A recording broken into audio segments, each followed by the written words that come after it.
18 майда бөтә дөнья башкорт теленнән диктант язды. Был сараның максаты башкорт телен таныту һәм уның кимәлен күтәрүгә кызыксынуды дәртләндерү. Язма эш өчен Сибай калаһында 16 майдансык оештырылды. Уларның иң күләмлеһе Сибай институтында булды. Bunday saralar bizga bik kerak, çünki biz bашкорт телендә үзебезнең гаиләбездә һөйләшәк тәтендә и үзебездә башкорт телен белү кимәлен белгәрәк. Башкорт телендә һөйләшәм, башкорт телендә язам дигән девиз белән үткәрелгән сарала теләге булган һәркем үзенең белем кимәлен билдәләне. Телде яхшы белгән, әдерлекле төркем өчен Агыла Курай моңы текстын махсус рәвештә шагыйрь Салават Юлаев премия лауреаты Салават Әбүзәр язган. Сибай башкорт драма театры артистка Зифа Баязитованың эше туган телебез белән туранан-тура бәйле. Уның фикеренчә, бындай мөһим сарала йөрәгендә уты булган һәркем катнашырга тиеш. Башкорт телендә диктант яздыру акциялары үткәрелә дигәс, мин хәтта хыялланып йөрнем. Тизрәк шунда катнашырга. Беренчедән, бынан 51 ел элек урта мәктәпте тамамлаган туган тел, башкорт теленнән алган белемемне тикшереп карау теләге туһа. Икенчедән, мин искиткес һәйбәт укытучылар кулында укыным. Исемдәре Башкортстанга киң булган, Рәсәйдән Башкортстан мәктәпләренең аткарган укытучылары Сәлимә Сафа кызы Өметбаева, Фәридә Гарип кызы Бикбулатоваларның миңә биргән ышаныстарына хыянат иткем килмәне һәм үземнең белемемне тикшереп караным. Һәм бигрәк тә миңа этәргес көс булып, быел беренче тапкыр башкорт теле һәм әдәбият укытучыларының сезонда республикабыз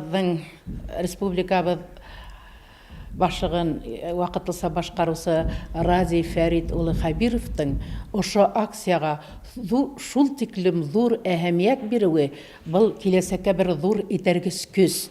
Бөтәбез дә ияргә тиешбез. Тимәк ул киләсәктә безнең телебез, милләтебез үсүгә күп көс саласак, һәм без үзебез тырышмасак, безнең балаларыбыз әлбиттә бер нәмәлә белмәячәк. Башкортча диктант язуда телде һөйләшү кимәлендә генә белүчеләр дә катнашты.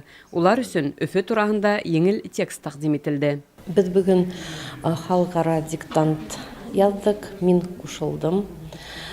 Шуңа бүген шундай сара экзамен кебек минем өчен булды. Икенче елда әзерләнермен. Әйбәтрәк язырга кирәк диктантта. Булай һөйләшергә беләбез инде, но диктант язырга икенче югары уровень кирәк дип уйлыйм.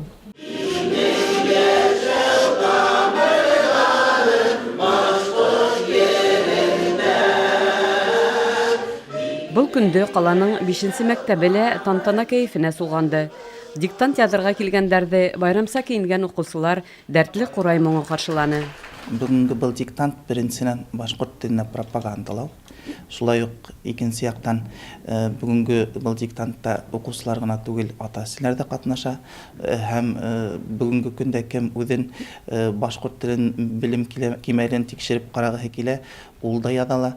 Был беренчедән бәлки кемдәрдер башкорт телендә мәктәп елларында язган буһа, моннан һуң язмаган буһа, үзләренең тагыла бер тапкыр сынапта белем кимәлен тикшереп, шул вакытта үзләренә ниндидер баһа алу өчен дә кирәктер.